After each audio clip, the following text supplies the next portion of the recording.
Bombay 1959, a decorated naval officer walks into a police station, calmly places his revolver on the desk and says, "I just shot a man." What follows isn't just a murder trial, it's a national spectacle. Headlines explode, communities divide, and India's entire justice system takes a hard look at itself. Khawas Manekshaw Nanavati, a Parsi naval commander, disciplined and devoted to his English wife Sylvia. They lived what seemed to be a perfect life, but behind the curtains of their elegant Bombay home, trouble brewed. While Nanavati served at the sea, Sylvia was lonely, and soon a new name entered her life. Prem Ahuja, a wealthy, flamboyant businessman and more importantly, Nanavati's family friend. On April 27, 1959, Nanavati returns home. He notices Sylvia turning cold, emotionally distant. He confronts her and then she confesses the truth, that she has been engaging in an illicit affair with Prem Ahuja. Heartbroken, Nanavati quietly drops Sylvia and the children at a cinema. Then he drives to his ship, retrieves his service revolver under false pretenses. What was the destination, you ask? Prem Ahuja's residence. "Will you marry Sylvia and take care of her children?" Nanavati demanded. Prem replies, "Am I supposed to marry every woman I sleep with?" They engage in a fight and the next sound is not an answer, it's a gunshot. Nanavati surrenders, confesses. But this isn't just any trial. It's India's most sensational court case.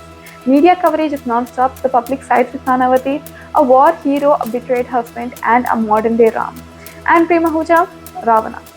The trial is a jury trial, and the jury sides with Nanavati by 8:1 ratio. Despite the overwhelming evidence, they say it's not murder, but culpable homicide not amounting to murder. But the judge, he doesn't agree. He refers case to Bombay High Court using Section 307 of the Criminal Procedure Code, which entails a procedure where Sessions Judge disagrees with the verdict, while stating the jury was misled. The High Court finds too many inconsistencies.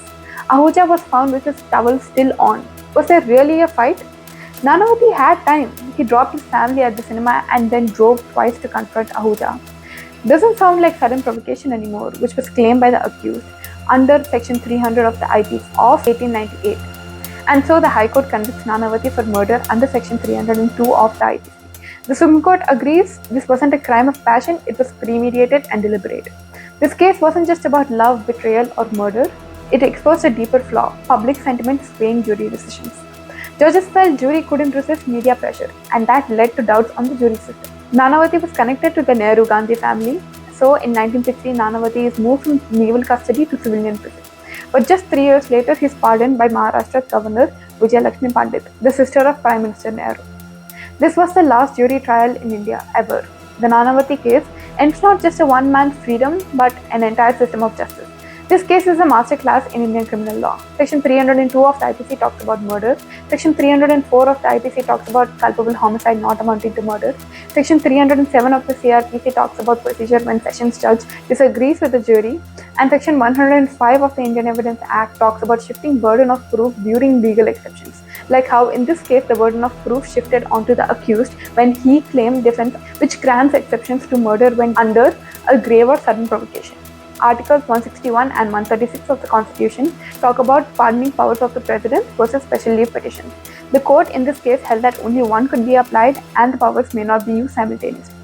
It also showed us how emotional manipulation, community pressure, and media influence can cloud justice, and why India no longer allows juries to decide fates. Was Nanavati a betrayed husband or a cold-blooded killer? Perhaps both. But in the end, this case isn't just about one man. It's about a nation growing up, realizing that justice must be blind even when emotions run high. What do you think? Was Nanavati a victim of circumstance, or was this a calculated act of revenge? Tell me in the comments, and if you found this case as fascinating as I did, hit like, subscribe, and share this video. Because India's courtroom dramas, they're more intense than any movie script. Stay informed and stay empowered. Thank you.